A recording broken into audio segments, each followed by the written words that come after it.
Hello, hello.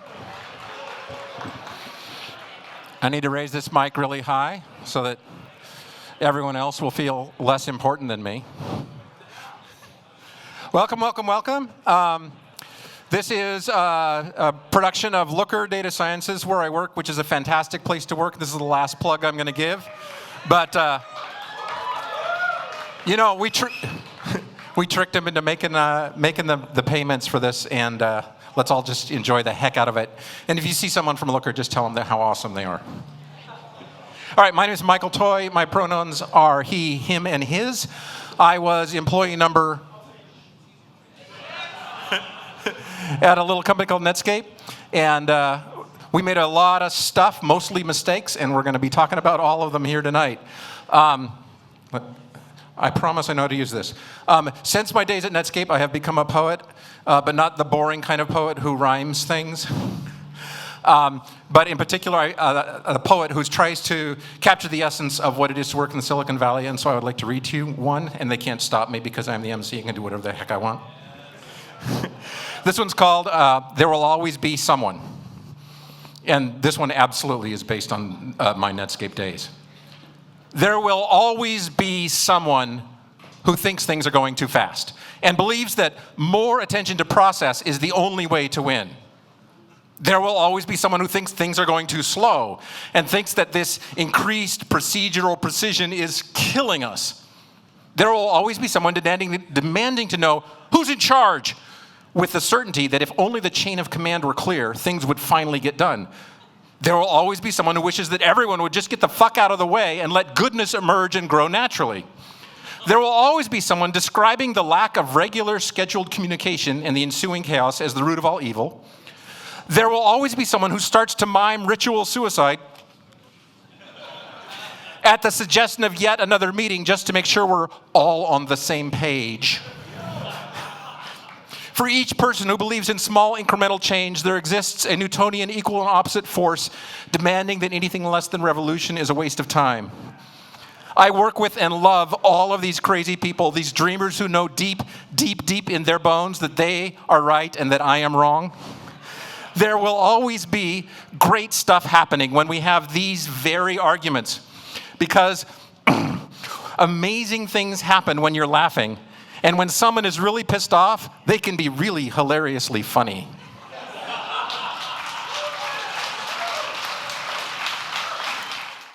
Our first story is the amazing Jim Everingham, who I interviewed, and despite my best efforts, I was unable to sabotage his hiring process. No. So let's hear Jim Everingham.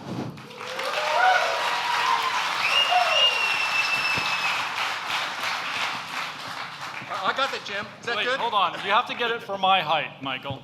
Hello, everyone. Thanks. That was an awesome poem, Michael. Let's hear a hand for Michael and his poetry.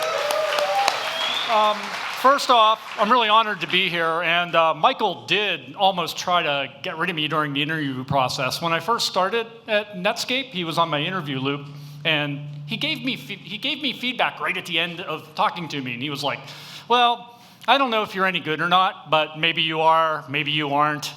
But like, I guess I don't have a problem with you personally, so I guess it's okay if we hire you. And so thank you for your strong endorsement of indifference. It really made a big difference in my life. And I love you, Michael. All right, so I came to Netscape from Borland because Lloyd recruited me into Borland. I met Lloyd in Borland. He was one of the first people I met in California. He didn't like me at all, wouldn't talk to me. It took me about 10 years of ass kissing to get him to like me, but here we are, 20-some years later. Lloyd asked me to come up and tell some stories about Netscape. It was a pretty special time. It was an amazing group of people. In fact, there's people here that should probably be up talking that have way better stories than me. We have a bunch of the founders. We have the inventor of cookies and the blink tag here. Yeah. And we also have Alex, who almost killed the entire Netscape founding team in a car wreck, and we wouldn't even have the web if it weren't for Alex's bad driving. But anyway, they asked me to tell a story. I thought of 4 immediately, so I thought I'd make this an interactive session and let you tell me what story that you would like to hear. I'll give you the titles, and then I'll ask you which one to pick one. So my first story, I'm calling Usenet, Flowers, and How My Personal Wealth Has Been Directly Affected by Perverts. My second one is, holy shit, look how fast that runner's legs are going. And my third one is, you're just a goddamn troublemaker.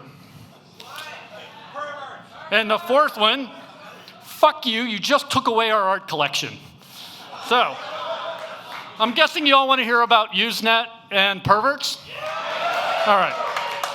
Excellent. Excellent choice, if I must say so myself. But anyway, so I had started at Netscape. I wasn't super early, and I was lucky enough to get a front row seat. I started writing some features in Windows for the version 1.2. And then we started working on a new version, and where I had my first big feature assignment. And we were building a Usenet reader, NNTP. Does anyone here remember NNTP or use Usenet? Yes, awesome. How many people here still use Usenet? Nice, 3 of you. That's amazing. You're going to regret raising your hand shortly, by the way. But anyway, so Jamie and Terry Weissman and a few people were working on the back end, which would take the bits and download it over NNTP and assemble it into a binary that they would hand off to the Windows front end. We had a back end and we had a front end, and I was working on the front end code that would take this bucket of bits and paint whatever it would give me on the screen. We were working on this for months, and this was pre-IPO Netscape. Nobody actually, now it's kind of taken for granted that you can come in and you can do well if you get in a pre-IPO company. It just, nobody knew about this back then. This just hadn't happened yet. And we had been working for a long time, like a couple of months on this, on the back end and the front end, and we were sitting around in the evening, and I had just put the back end code and the Windows front end code together, but I really didn't know NNTP at all. So I needed a little guidance. So we're sitting there, Jamie came in, Terry Weissman came in, and they were sort of driving me through the UI, and I'll never forget the group that we went to test it in was this alt.binaries, pictures, flowers. Okay, look, it's flowers, all right? So there's this, we're browsing through these flowers, and we find an image, some flower image, and click on it. Wait a second, because this is 1995, and we're using fast internet technology. And suddenly, this full-on porn image just pops into the screen. I was expecting a flower. The flower didn't happen. I was pretty shocked. I looked back. I didn't know what to do. I looked at Jamie, looked at Terry, but Jamie just looked at me and said, "We're going to be rich."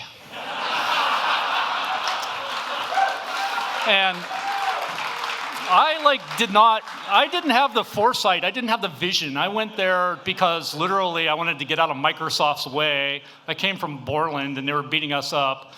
But that one image, when I saw that and Jamie's voice in my ear, it all came together to me that the way to success is legitimate technology bastardizable by the porn industry. So this has totally formed the way I think about technology in a very broken way moving forward. So anyway, I still have a couple more stories, but I think I'll spare you some of them, but I think I'll talk about my second project. So the second thing I thought was really interesting, we had this Netscape animation. There was the logo. Does anyone remember the Netscape logo with the N, and there was the sun and the moon, and it would animate and go like this? It was really cool when your 56K dial-up modem was churning away at internet content. But it was kind of jerky. It was it was bad animation, and I was a perfectionist, what can I say? So I wanted to speed up that damn animation. And back then, the way it was rendered was by painting images one at a time with a little time delay. I'm gonna change that time delay. I'm gonna just change it and make it a little faster. So I did that, and suddenly it went from this to this. I'm yes, look at that. That's beautiful. It's animating perfectly. And so we shipped it. And I wasn't expecting this, but suddenly all these reviews were coming in magazines on how fast the Netscape browser was. And like, there were all of these performance labs, and what did they do to the browser? I was like, holy shit, this is awesome. I can be one lazy-ass fucking programmer. So it turns out that it doesn't matter if it's really fast, it just has to look fast. And perceived performance is way easier to code than actual performance. I've been wasting a lot of my time. So it turns out you can cheat. And it also completely changed like the way I do lots of things in life for the worse. But that was a really good lesson. I think that I will bore you with one more. I think I'll do, let me see. How about, fuck you, you took away our art collection, or you're just a goddamn troublemaker? Troublemaker? All right. Let's see. So Netscape was a pretty unique company, and we were growing really fast. There really wasn't a lot of choice in the Valley back then. I think when I started there, we were under 200 people, and it was less than a year old. And I think in a little bit over a year, we were over something like 2,000 people. Or was it, Chris, you were there, like, was it 30,000 people? Can I exaggerate? I was counting on people not being here that were actually there so I could lie. Ah, okay. There were lots of people there. February 96, that was 2616. By August of that year, they were cutting employee numbers to 3,000. Yeah, so it was like crazy. So like everyone, like scale today is like, you sure you can build a team from 100 to 300 in 6 years? It's like, no, that's nothing. Like people were showing up and we didn't even know who they were or what they did. You could have just walked in and started working and we wouldn't have known. So what happens is when you hire lots of people quick, you get different types of people, and you don't really, they're smart, but, they're different. And like, what happens is you get these people that some of them might be called trouble causers, you know how that goes. So for various reasons, mostly valid, I was labeled a trouble causer in the company. And a bunch of us were trouble causers, and a bunch of them are here tonight. And then this project came up, and they really, we didn't quite fit in well, and they were having trouble managing some of us, and they started this thing called the Java Gator. How many people here still use the Java Gator today? Jamie, I thought for sure you would be using the Java Gator. But anyway, so what happened was they decided to rewrite the browser from the ground up all in Java. And so we broke up into teams, and what happened was this upper management had this great idea of let's take all the troublemakers and let's put them in one group and put them on a project, and that's sure to fail. They'll be out of the company in no time. So that was their solution. They put us together, and we started working on the new mail component. I got Jamie and Terry and Will, a bunch of people that were here, and like they had all these cool, trendy code names like Alchemy and Xena, the warrior princess, and all this for all the different components. And of course, ours was Frankenhooker. Remember? And marketing was like, yeah, I don't think we can use Frankenhooker. Maybe you could rethink that. And so we went back, and then Jamie had the great idea of Grendel. And it was like an awesome name because like people thought it was Grendel from Beowulf, but Jamie knew it was like, no, that was Grendel from Spawn, the character from this dark graphic novel. And we set off doing what all good engineering teams would do, and that's to make a t-shirt. So we had this t-shirt design submitted. It was really cool. I don't think it was too controversial. It was the Grendel character crucified on a cross in front of a stained glass window with exposed breasts and Mozilla heads with monkeys playing at the bottom. Like, all right, not sure about after Frankenhooker if they're going to let this one go, but let's go. So anyway, if we forget about this, about a week later, the chief counsel comes over with a brown envelope and slams it down on my desk and says, every time I look at this image, I find a new way of being offended. And I'm like, we have invented the perfect engineering shirt. Because That's literally the goal, is to like offend as many people as possible with your logo. But anyway, we all got along just fine. And this is kind of like this interesting lesson that we learned, is that like, we put all the trouble causers together, but we were all kind of values aligned. We like valued the same things. And we built this one module that worked well. We got along fine, and it survived, actually, even past the cancellation of the Java Gator, and was up on Mozilla for a while, right? Was it? It doesn't matter. It doesn't matter if they used it or not. It still survived. Yeah, so anyway, we performed really well, and this was my first venture as a manager at Netscape, and like in true management form, I received my unshare fare of credit, which I still do to this day. It's awesome. And I was promoted like a couple levels, and they put me in charge of the entire browser. And I remember like being like, oh, how did this happen? And then I was reading on a news group, an internal group. There was this thread. It said, who's Jevering? And there were just people talking. And then the next response was, well, he's just a punk, but now he's a director. Oh, fuck me, yeah. So I immediately printed that out and put it on my cube for all to see. So anyway, values alignment is really, really important in a company, and that was sort of my first lesson in that. And I will spare you the art collection. I don't know, do we have time? All right, okay.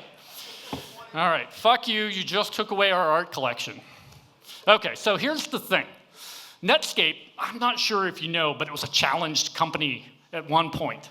And we were sort of like struggling to make our numbers. And we had these really cool offices that were kind of cool at one point, but then they got kind of corporate, and they were covered with all of this corporate art and this big art, and it was kind of our environment, and we didn't really pay attention to it until it disappeared. So we came in one day, walls are bare. Didn't even warn us. They just took away our crappy leased art. We didn't like it, but we still wanted it, and it made us not feel valued. Like, fuck you, seriously, you took away our fucking art. Like, what the hell? So I had this stroke of brilliance, which I think is my main contribution to Netscape to this day, is I realized that we had groups. I was running the project, and we had a bunch of petty cash. So I got all the petty cash together. I divided it into piles of about $100. I mapped out all the thrift stores in about a 10-mile radius. I gave engineering teams maps, and I said, go find us art. And quality is not important, it's quantity. And they did.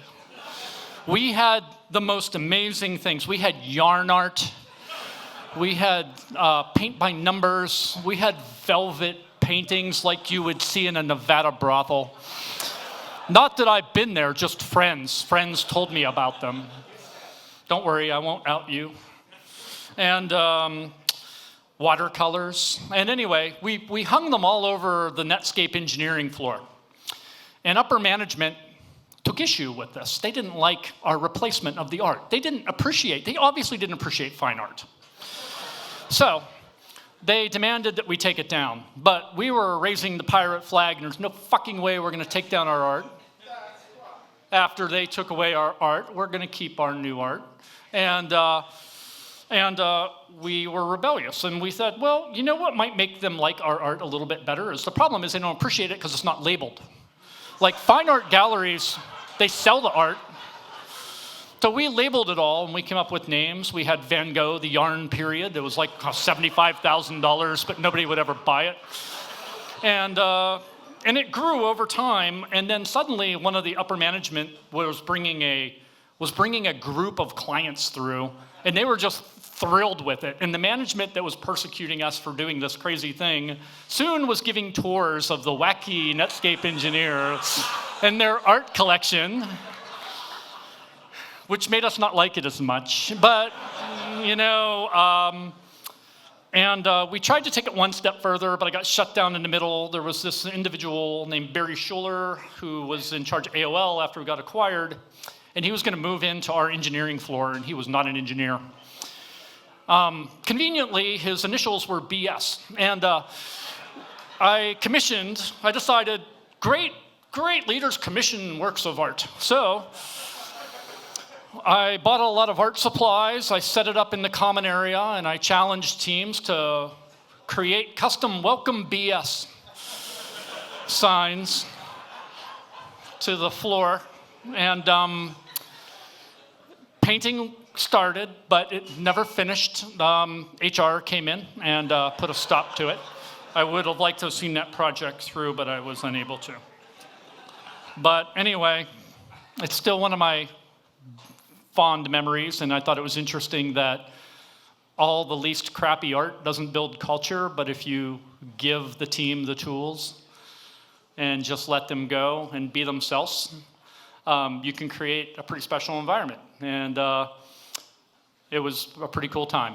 But anyway, that's all I got. And now, Michael, you can get back to berating the next victim.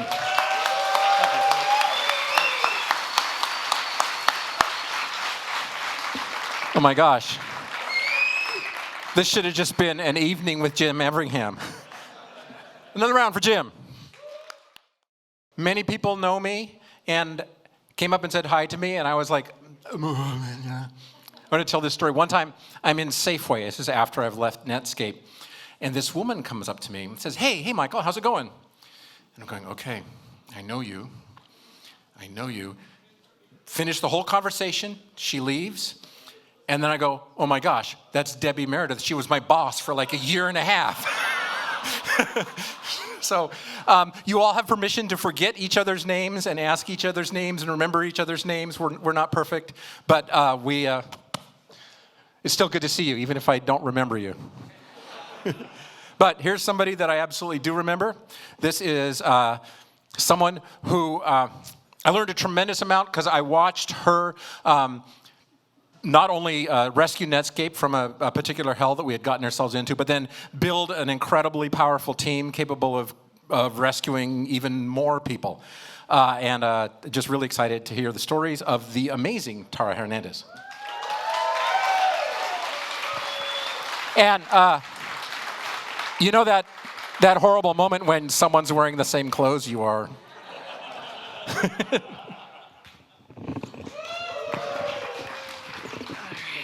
That's okay. All right. Hello, everybody. So, as Michael said, I am Tara Hernandez. When I was at Netscape, I started out as the Windows build engineer, first build engineer hired at Netscape. And we built the mighty Netscape client engineering release team, which was the best fucking release team in the history of the net. I just want to call out this team, in addition to Lloyd Tabb, Terry Wiseman, and some of the other troublemakers that Jevering called out, made tools that inspire the rest of the industry, and I will always be grateful for that. And I want to call out Chris Ye in particular, because he wrote the very first continuous integration system in AppleScript on Mac OS. And he broke at least 3 keyboards in a rage during the process. So I'm here to talk about great moments of unprofessionalism in the history of Netscape Communications, which was basically 4 to 5 years of ultimate unprofessionalism. These are the stories. I mean, I could start with the futon room, which was somebody's brilliant idea for these engineers who never went home and they needed a place to take a nap, until we started discovering the used condom wrappers stuck in the cracks, and it became the disgusting den of iniquity. There was the time that the very nice, polite, lovely Julie Herendine, our illustrious product manager, left the keys to her new Porsche Boxster on my desk. To which I immediately ran out, found the Boxster, drove it to the far distance of the farthest parking lot I felt like I was ethically constrained to, and then put the keys on Marcus Irvin's desk. I went to hell for that because apparently that made her late for a customer meeting, and I still feel guilty about it. There was the time that we brought in power tools and disassembled the $30,000 Herman Miller cubicles and turned it into a build pit. Along the way, ripping out all of the fluorescent light bulbs because they fucking sucked. Then there was the sheer volume of alcohol in the build pit. Bribery booze was invented by Brendan Ike because he kept checking in code that would break every fucking build except for, like, I don't know, SGI. I'm like, no, Brendan, the Win16 compiler is not IEEE compliant. By the time we got to Netscape 4, I think there was something like 80 bottles of booze and 60 cases of beer contributed to the build engineers who had to, fix your shit. And then there's this thing called a shanai. It was Chris's. Shanai is a big bamboo practice sword for samurais. And when you slap somebody, it makes this incredibly, like, sound, whack. And if you catch bare skin, it's a bad time. It felt very good in the hand. And there's also this thing called MW context. If you want to see something hilarious, you can go download this. It's in the dredges of the internet. You look at the directory NS include, which was the global level include files for the Navigator. And in it contained the descriptions for the world's largest global symbol table. It was so big we had to have custom copies of the SGI compiler because it ran out of space. Yeah, it was awesome. And Lou is here, so let's blame him for it. We blame him for a lot. So here's the thing about NS include and MW context. Don't fucking touch it. This is the thing we told every intern every summer when they came in and full of vim and vigor and ready to change the world along with the rest of the Netscape engineering assholes. No, don't touch NS include. Don't touch net.h. Don't touch struct.h. Just don't go there. But there was this engineering intern. We gave him a name after a while. He was about this tall. He was very muscular. He had man boobs. He had a lot of acne. Clearly, he was selling steroids. Therefore, his name was Testicle Boy. How many of you remember Testicle Boy? Yeah, okay. The build engineers remember Testicle Boy because Testicle Boy could not stop fucking touching the stuff in NS include. And after the third or fourth time, I was angry. And I looked over in the corner of the build pit, and there was the shanai.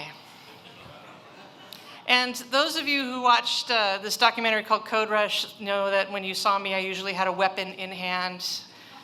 Hockey sticks were a personal fave. There was also the plastic red Flintstone bat. But today, the shanai, which in all of its deadly, fatal glory, was necessary. And I picked that thing up, and apparently I was beet red and steaming.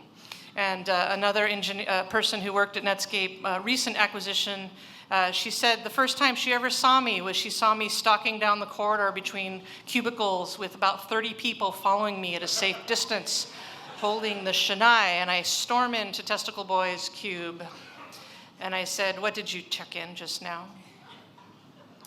Because I checked in this really cool thing. Quick, can I show it to you? And I'm like, "Shut up." He goes, "No, but really, it was really great." Who reviewed it? Well, the intern next door, he kind of looked at it, and I said, "What did I say about NS include? What did I say about NS include?" And so he starts arguing with me, and I'm so angry, I can't even hear him anymore. And the next thing I know, everything on his desk was on the ground. And it was probably the single most satisfying professional experience of my career up to that point. I don't think he ever checked in anything again. And I was happy about that. And I bash the interns a lot because that's what you do when you have interns. You bash them, you haze them. But I have to shout out to some of our interns.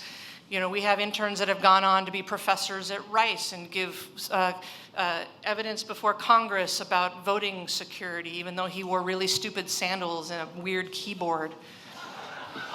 We have Jocelyn Feinberg, who will forever be the cute little, girl with big cheeks that I wanted to pinch. She was so cute, and now she's a VC, and I feel like I need to genuflect every time I see her. But we love our interns. Even when we accidentally let them drive our cars.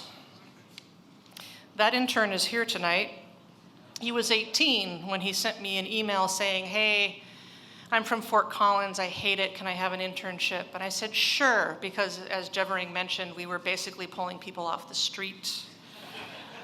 And he came in and did a really good thing. And he worked hard for the build team, and he wrote some decent code. And I didn't, because I'm not an idiot, but Darren did. Darren let him borrow his car. What did he do to your car, Darren? So interns, love them, but don't fucking trust them, is the moral of that story. Peace.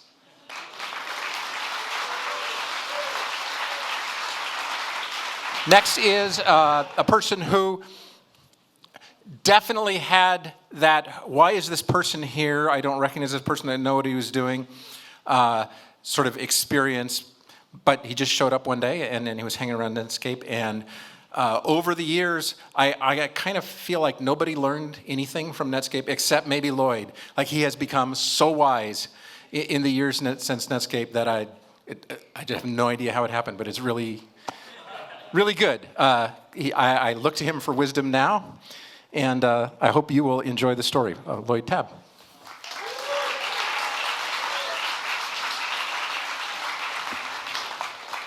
So I'm going to tell, how does this work? Is that good? Okay. Is that good? Then can I put it down though? Because it's in my, then I can't see. There. Thank you. I'm going to tell a little story about imposter syndrome, something I had a little experience with. I was at Borland with a bunch of people who were also at Netscape, and I was looking for my next startup with Emmanuel, who's sitting there, and we were running around. We went to Comdex. We looked for ideas. We went and this is in '93, '94. We're looking for ideas about what to do in a startup. I had saved a bunch of money. I knew I wanted to do a startup, and I saw the Mosaic web browser, and I was like, "That's the future." And then Emmanuel and I quit, and we started our first company.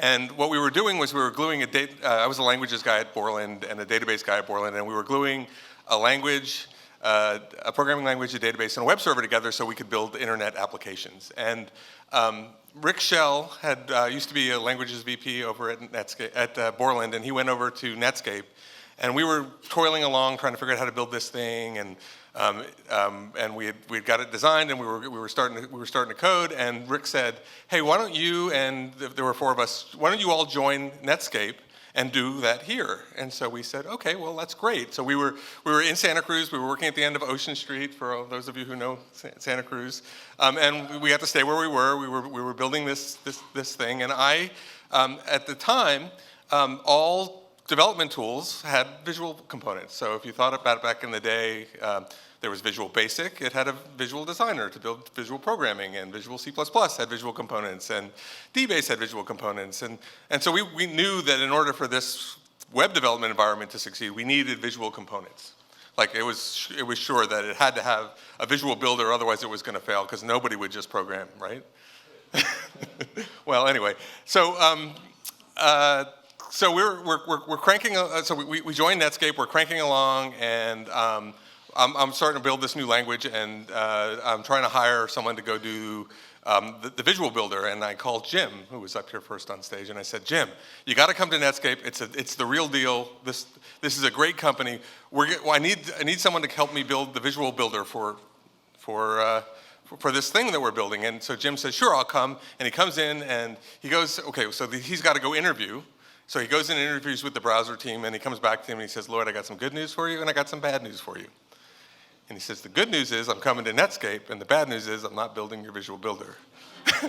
Like, oh shit, okay, all right. So I get introduced through some people that I met to Terry Weissman. He's like this wizard from SGI. He's this brilliant guy that everybody knows. I start to talk to him. "Hey, Terry, you want to come build this visual builder with me?" So we're talking about it. He's super excited. He goes off, and he has to do his interview with the browser team, and he does the interview with the browser team, and it comes back to me. "Guess what, Lloyd? Good news and bad news. I'm going to go work on the browser team. Sorry." So I'm like, okay, this is like a drag. I have to go do something about this. So I said, okay, well, I'm going to go build this visual builder, this way of building web pages visually. So I start driving over from Santa Cruz over to Menlo Park, Yeah, to Menlo Park. I'm sorry, to Mountain View, where Netscape is, and I start walking around, and I start figuring out how I'm going to go build this thing, and I start talking to the browser team about it, and they start laughing at me.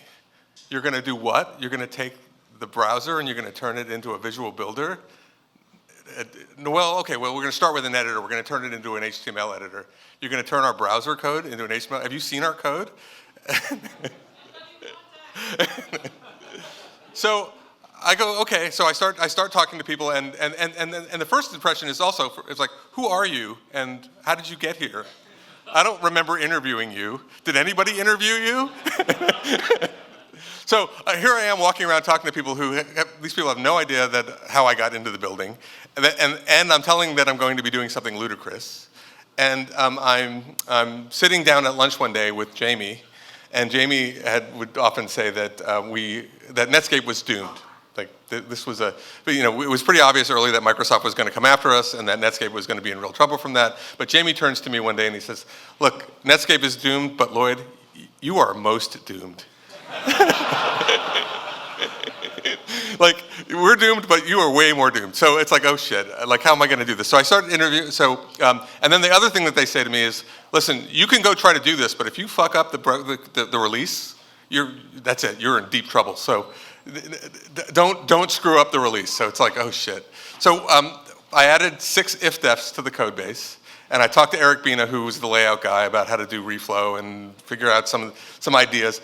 And I ended up getting some staff. So there were 4 of us who were working, me on the back end, or me and another guy on the back end, and 2 people on the front, or 3 people on the front ends, building the Mac and the Windows and the X client of the editor of what. And then Netscape Navigator shipped, and 30 days later, Netscape Navigator Gold shipped with the editor in it, and the browser team was shocked. Because it was existing on they had never seen it in the code base. It was running on a branch. All of a sudden, it shows up, and there it is. And so we managed to ship it. Now, the weird thing is that I never got to build the builder. Like this thing that we ended up doing, which was this. Okay, so it's an editor, and the browser. And Michael Toy actually said to me, it actually writes pretty good HTML. It's indented right, So that was the high praise that I got from the Navigator team. But the thing that was really a lot of kids created web pages with it. Whoever used Navigator Gold to create web pages when they were a kid, yeah. So it actually shipped. And the really weird thing was that Jim, on the next release, Jim in one day added that editor into Mail and made it the Mail composer and made HTML mail work and ruined everybody's lives. So that's the unintended consequence. Thanks.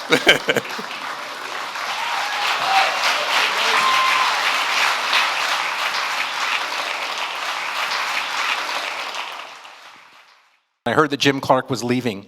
So I sent him an email saying, oh, wherever you're going, I want to go with you. And so he didn't know who I was, who sent, hey, who's this Michael Toy guy? And people said, oh, no, he's pretty good. You should take him. So then I got to hang out with Jim Clark and other people who were advising him on what's the next big thing that Jim Clark's going to do.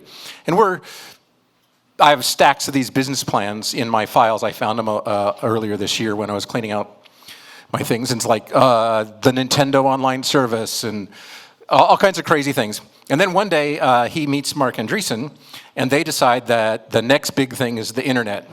And I said, that's the stupidest idea I've ever heard.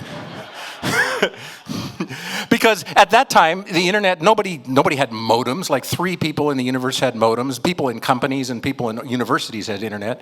But I said, I think it's a stupid idea, but I'm going to bet on Jim Clark, which turned out to be a good thing. So I'm amazed that Lloyd took one look at Mosaic and go, oh yeah, that's the future. I took one look at Mosaic and said, oh, whatever. So whatever I say to invest in, just don't do that. Because I'm guaranteed to be wrong. But if I say that person is good, you should pay attention to that. And so, isn't that a great lead-in? It's Jamie, right? Yeah, I think so. The next person is,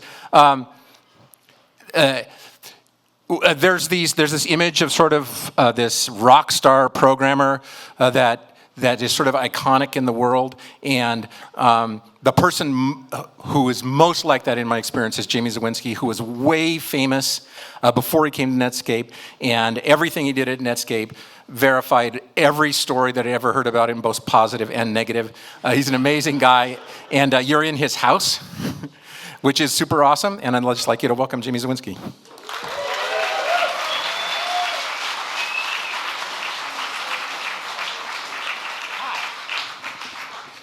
All right. So, I'm going to tell you a story about the second time I got Netscape sued. Wait, the second time? Not the first time? So, the Ferengi rule of acquisition number 7 is create demand. And even though it was the first rule of acquisition written down, it automatically created demand for the previous 6. So, okay. So this is actually a story I haven't told in public before. So even if you read my blog where I've told a bunch of stupid-ass Netscape stories over the years, you probably don't know this one unless you were there. So it was 1995, and we were just about to release the first beta of Netscape 2.0, which I believe was the first browser that had JavaScript, and it also had a mail and Usenet reader in it. And that led to our demonstration of the wildly misquoted and misunderstood law of software in development, that all programs expand until they can read mail. Those which can't so expand are replaced by ones which can. So this mail reader, when you first started it up, it generated a synthetic email just to give you, a pointer to the documentation, show you some demos, show you what's going on, just explain the world to you, what is global hypermedia? And the doc team hadn't written it yet for this first beta, so something had to be there. It couldn't just be a blank page, so I wrote a thing. And this beta was time bombed, so it was gonna expire in 2 months anyway, so it didn't really matter. So I wrote a thing, and it went, "Welcome to Netscape Mail TM. Someday soon, this message will contain a brief overview of the mail interface, some demos of the features and pointers to the manual, or something. But for now, boys and girls, gather round and Uncle Mozilla will tell you a little story. This story is called The Troubled Aardvark." So, we heard a little bit about Usenet earlier. Back when dinosaurs walked the earth, there was this thing called Usenet. It was basically like Twitter, except all the porn was in ASCII and there were no Nazis. It was, a distributed, federated set of boundless message boards, and we considered Usenet to be a wretched hive of scum and villainy, because we had no idea how much worse it was going to get, We thought we were building communities and giving voice to the voiceless, and really what we were doing was laying the groundwork for Facebook and Twitter to kneecap democracy. So, oops, my bad. So in Usenet, there was this group called rec.humor.funny, which was a joke forum that was actually moderated by Brad Templeton, who went on to be the chairman of EFF for many years. And I found a 5-year-old joke on there, pasted it in, and away we go. By the way, Scopus bug 6518, reported by Paul D, assigned to mToy, target beta 2, lose the aardvark. So Scopus, that means we're dealing with a pre-Bugzilla world. That was a thing? I can't even remember that. How did we get anything done? I was programming with a 9-volt battery, a paperclip, and a steady hand, so. Anyway, so the email continued, less than, block quote, greater than. The Troubled Aardvark by Tom and Al. Once upon a time, there was an aardvark whose only pleasure in life was driving from his suburban bungalow to his job at a large brokerage house in his brand new 4x4. He hated his manipulative boss, his conniving and unethical coworkers, his greedy wife, and his sniveling, spoiled children. One day, the aardvark reflected on the meaning of his life and his career, and on the unchecked, catastrophic decline of his nation, its pathetic excuse for leadership, and the complete ineffectiveness of any personal effort he could make to change the status quo. Overcome by a wave of utter depression and self-doubt, he decided to take the only course of action that would bring him greater comfort and happiness. He drove to the mall and bought imported consumer electronics goods. Moral of the story, invest in foreign consumer electronics manufacturers. Who knows what's coming next? Dear Mr. Barksdale, This law firm represents Tom Anow, a doctoral candidate at California Institute of Technology with respect to copyright and other intellectual property matters. In the beta version of Navigator 2.0, Netscape copied and distributed Mr. Anow's unpublished and private story entitled The Troubled Aardvark. Blah, blah, blah, blah, blah, blah, blah, blah, blah, blah, blah, blah. Mr. Anow never intended his story to be published. Nevertheless, as a result of Netscape's unauthorized use, Mr. Anow has received unsolicited and undesired email messages. And others have incorporated Mr. Anow's work as part of their web page. Further, Mr. Anow's story will be forever associated with Mr. Anow whenever a third party searches the net using Mr. Anow's name. Netscape's actions are an embarrassment to Mr. Anow, especially in view of his current search for a job in the computer industry. Moreover, and as a direct result of Netscape's unauthorized and infringing actions, the subsequent use of Mr. Anow's story has gone beyond the net. For example, the January 1996 Byte magazine includes a picture of the screen containing Mr. Anow's story. Now, I searched archive.org for this issue of Byte, and they don't have it, and that makes me really, really sad. So when I heard about this, I was like, can't we just send the guy a t-shirt? I mean, t-shirts are kind of hot property, right? Won't he just go away? But no. Apparently, the company ended up paying him 10 grand plus another few $1,000s in legal fees. Mitchell Baker said she was going to staple a copy of the check to my cubicle as a thank you for wasting so much of her time. She didn't actually do that, which also kind of bums me out. But so it turns out we did not really impact his job search that much because he is currently a senior director at Microsoft. But I won't let that change my opinion of him. Thank you. Tip your bartenders. Let's see, the next thing that we're going to do is we're going to listen to, I don't know how to say this. There are some people who just make you feel like you're cooler because you know them and you live in their world and they will have conversations with you. And that is this gentleman here, Mr. Jules Chisek.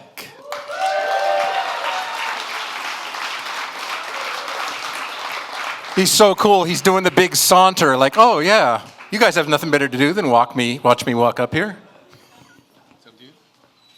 Hello? Thanks. All right. So I'm Jules, and I work at Looker as an engineer, and I worked at Netscape back in the mid-90s. And I didn't invent JavaScript, and I didn't do cookies or frames. Anybody here remember frames? Or the blink tag. But I was around when that stuff was happening. And the story I'm going to tell tonight is actually, it's not purely a personal story, but it's a story of bad attitude. Yes. So, Bad Attitude was a news group that was a tradition over at Silicon Graphics that got brought over with a lot of the Silicon Graphics founders, members of Netscape. And it was a place where people just went to kind of rant, usually about code or, as the media later wrote about it, like cafeteria food. And it was pretty much like anything goes, and it was tolerated by the company. It was run on the internal newsgroup servers. We talk a lot about newsgroups. For those of you who don't remember newsgroups, it's kind of like a Slack channel. Yeah, and actually, I still run an NTP server, by the way. Like, yeah. So when I got to Netscape, I was really excited that this group existed because when I was in college, I went to the State University of New York in Albany, and there was a bulletin board there called Caucus that was like an online forum. And by online, I mean like you go to a user room and use a VT100 terminal to connect to a VAX machine, which then served the content. And if you were lucky enough, you might have like a modem connection with some shitty computer that you can then hit enter a couple of times until a login prompt appeared. Anyway, the Caucus forum was like being censored by the administration, and so I decided that like I was going to build my own forum, and I used this is VAX VMS, so I was using like digital command language DCL, cobbled a bunch of scripts together, and made a forum called Thunderdome, which was distributed like among all the members. There was very little disk space that we got, so anybody who joined the Thunderdome had to donate disk space, and it was also easier to make it like if somebody's account got deleted or if they left or got kicked out or whatever, we could continue using this forum. So when I got to, and it was basically like I just really wanted to have a place where people could rant.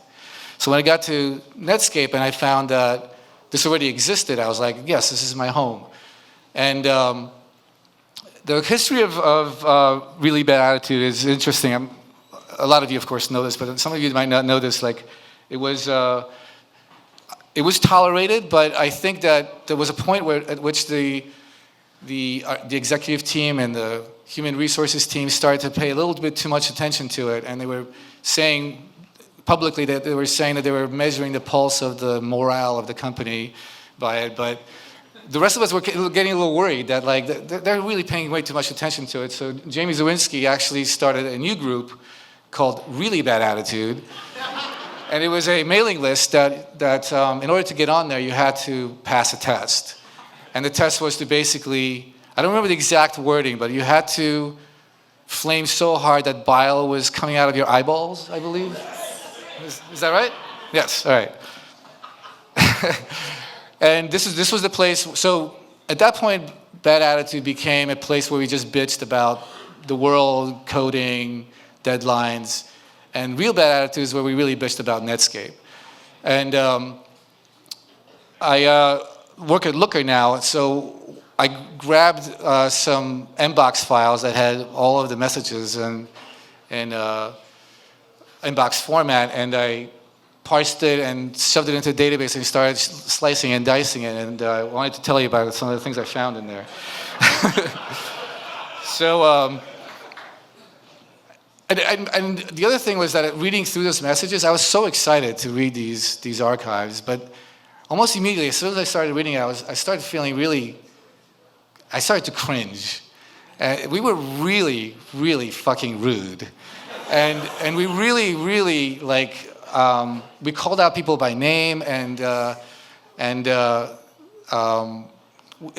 language was non-inclusive. I think these days we would all look at it and be like, wow, we were really assholes. I saw some of the messages I sent, and it's embarrassing. So, but we were also working really hard at Netscape. I mean, we were working stupid hard. Like 16-hour days were the expectations, not the exception. And so people were not always, the mental level was, we were stressed out, and this was a great place to vent. So let's move on. So first of all, it's data, so I'm going to give you some numbers. So like, there were a total of, I think, 13,000 messages in both groups. I think about 2,700 threads, 600 unique usernames that posted. The RBA group was obviously a lot smaller. It was like about 185 people. The average person posted 21 messages, but around 100 of us were responsible for like 80% of the content. Let's see, and then I also wanted to see what the top threads were, and it was kind of sad finding it because on the Bad Attitude list, the top thread was from 1999, right after the Columbine shooting, and it was this huge, really insane gun debate that like is completely exactly the same as all the gun debates today. So like nothing changed. I read through some of that, and it was yeah. But the second thing that popped up all the time was this disillusionment of the Silicon Valley. Too much traffic, housing's getting too expensive, San Francisco turning to shit. Like, I can't believe I'm reading this stuff and I'm just like, again, we're still living that same thing. And on Real Bad Attitude, it was all about how we were losing the cool culture. Like what Michael was saying is like we were working at a place where a bunch of misanthropes got together and created a lot of energy that was super creative and accepting, maybe not as much as it could have been, but but it was being taken away from us. We grew way too fast. We were 200 people, maybe 300 people when I joined, and it was close to 2,000 a year later, which is when all the activity started, because Microsoft released Internet Explorer 2, which was the first like real competition to Netscape. And so I'm not going to show obviously any graphs or anything like that, but I did draw a graph using the Looker tool to we're hiring, by the way, right? So to kind of graph over time. And there was this gigantic spike right at the very beginning of July 1996, which is when IE released for free, of course. And for a long time, RBA, like the Real Bad Attitude and Bad Attitude were spiking super high. And then we had layoffs in 1998, so that was a massive spike, obviously. And then I think I should probably save what happened to the groups later, but then I had to start breaking this down by words, because this is where like the vitriol really came through. The word Netscape obviously appeared the most, is I think 8,000 times in all the messages, but a lot of us used signatures. We don't really do that so much anymore, unless you're a salesperson. But back then, everybody had a really fancy, multi-line signature, and I think a lot of that came from there. But the second word was fuck, and just variants of fuck. And we're talking like a lot. We're talking like, so up until July 1996, there were 7 messages that contained the word fuck, or some variant. From 1996 until like 1998, it was 3,000. And we were fucked, and this fucking pinhead, and I mean, and the other one was actually like a little bit surprising, was We're Doomed. We're Doomed was like we used it lightly, and then we stopped using it lightly because we actually were doomed. And so it started to become like this thing that we heard and whined about, And then some of the threads that really stood out as I was looking through these were, again, a lot of stuff that's still happening. There was a lack of diversity. So there was a message that was like, apparently you have to be 40-ish, brown-haired, balding, and male to speak at our meetings. There was a lot of rants about the employee surveys, which I think we were really proud of the fact that I think the engineering team only got like 40% participation or less. And then the Net Center was a huge topic that we bitched about. Net Center was basically Netscape squandered an unbelievable opportunity by not building a website that the browser that everybody was using went to. The first page that it went to was this thing with a bunch of links that were not really useful. Yahoo came around and like figured out how to do it right. So Net Center was like a way that we wanted to catch up. But it was incredibly heavy with, I think we had like Java applets that you had to download. And the guy who was running Net Center, his claim was that everybody has a T1 line. This is 1998. Everybody has a T1 line, don't worry about it. And, the rest of us were like, 9600 baud was like state of the art.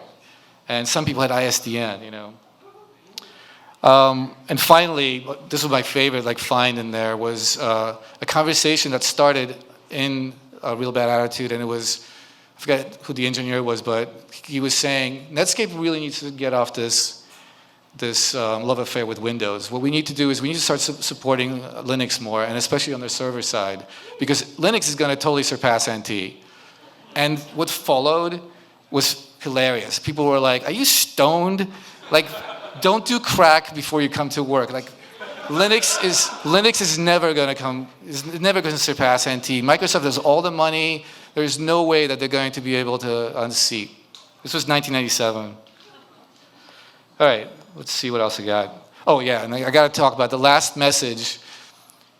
So some of you will remember this, but Microsoft is being sued by the DOJ for antitrust and monopoly power, and in 1998, I think the lawsuit started, basically because they were using the Windows platform to ship the Internet Explorer it was installed by default, and so that was competing with Netscape, and Netscape, felt like their business was being stolen because of Microsoft's monopoly. So what ended up happening is that Microsoft subpoenaed Bad Attitude and Real Bad Attitude to get all the content to be able to prove that the company was failing simply because of bad morale, bad decisions, and they were right, of course. They were right? I mean, we really messed up in that aspect. Anyway, they got all the messages, and so ironically, the last message that I found in these archives was a document retention policy that says all messages will be deleted after 90 days. But this was like a year after that case, so it didn't quite work out. So anyway, unintended consequences of the bad attitude thing. I think like I said, our impact came from a bunch of misanthropes, and we found a home there. We poured our hearts into it. We worked really hard, and what we really wanted to do is preserve that culture that let us be innovative and creative, and we didn't know how, so we just bitched about it. We didn't know how to fix it, so we just bitched about it. And I've been at a lot of companies since then. I've been at 12 startups before I came to Looker, and the thing that I've noticed is that there is more emphasis on culture and not just the lip service to culture. I think that all the Netscapies that got out of there alive did end up, learning something, and we learned a lot from that experience, and we're much more cognitive. I know Lloyd especially, with all the companies that he's tried starting, and the way he's done Looker, was very aware of that fact, like to make sure that creative, put all these weird egos, these weird people together, and amazing things will happen. We also balance our life much better right now. Like back then, like I said, we slept at work. There was actually a post on one of those groups where somebody was saying like, I've only been home like twice, and that's the norm. So we don't do that anymore, and I think that maybe we don't even need a place like Bad Attitude to vent. And if you do, you should probably leave. Anyway, thank you. Okay, so the guy who wouldn't let anybody who wasn't balding and 40 speak in meetings, that was probably me. I went, oh yeah, I used to run those meetings. We were stupid. We get smarter, I hope. And I think that that's a great introduction for this next speaker, because he was just sort of one of us. He was just somebody in at Netscape. But then all the mistakes that we made informed his journey, and he's just become one of the people that I like to look to for wisdom on how to run companies. He's very active on the internet, and you should pay attention to him. He's a great guy, Mr. Michael Up.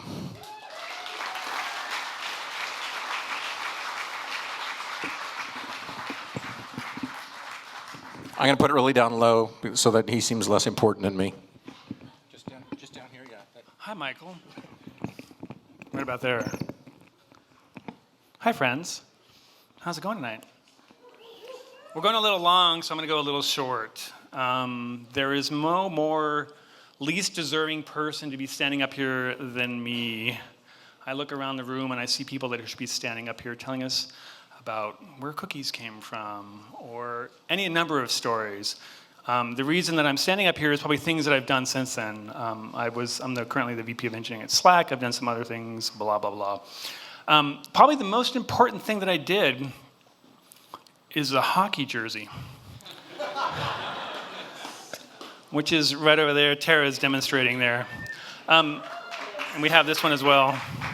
The hockey jersey is really interesting because I want to talk about a person that is the reason that I'm standing here right now, whose name I will say in a minute or two. The hockey jersey was really hard to do because this is like, 1996 or whenever the hell it was. And go take a look at the hockey jersey. Go get a drink, go check out the Looker website, and then go check out the hockey jersey because it's amazing. The logo on the front, the crest as we call it, was a huge amount of work. And we had to find someone in 1996 who was willing to do that crest. And I was working with someone who was saying, hey, we should do the Mozilla thing because it's awesome. I'm like, yeah, it is. So we took it to the place that we were going to get the crest done. And we got the whatever the proofs back, and this person said, well, this is garbage. And I'm like, no, it's like a crest, and it's going to be on a hockey jersey, and that's cool, and we're building things with our hands. That's awesome, right? And he's like, no, we got to do it again. And like, we went back to the place, and we're like, hey, the fucking smoke on the Mozilla is like there, and they're like, you're crazy. Like, they're sending it off to Vietnam or whatever the hell it was happening. And he brought back another version of it, which is the version that you're seeing right there. The person that actually did this, that pushed me to get this hockey jersey there, and the reason that I am standing here right now, because it's not because of things that I did at Netscape, was a gentleman named Tom Paquin. The thing I want to leave you with tonight is really, really simple. Because Tom Paquin, if you know anything about me, I've written books, I've done things, blah, blah, blah. It came down to a single compliment that one person gave me many, many years ago. He said, Lop, you're a fine engineer, which means you're a shitty engineer. But this people thing, this thing about caring about humans, about having empathy, about being inclusive, you're really good at that piece, and you should do that. One small compliment, 1998, is the reason I'm standing here right now. Tom Paquin, who's not here, is Tom here? He's not here right now. My message to you before you go to the bar and then check out the local website is this. One small compliment can change a person's life. One small compliment. So I want to thank all of the Netscape people who are here. It's lovely to see you all. I also want to thank Tom Paquin because he's the reason I'm sitting here right now. And thanks to Looker for having me because data people, what I love about data people is they work hard to speak the truth because they have data, and that's fucking awesome. Thank you very much.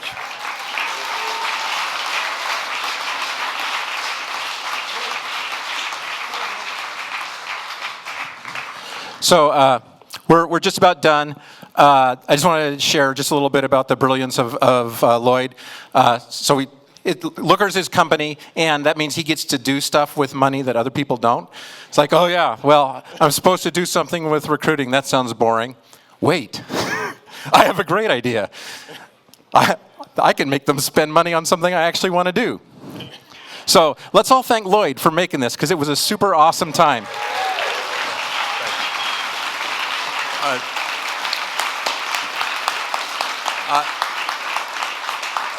I'm seeing a lot of people who I've loved working with over the years, and I want to thank you all for coming out. And anyway, tonight's one of the nights that will go down in my memory forever. So thanks for coming. Have a good time. Say hi to people you don't know. Buy more things at the bar.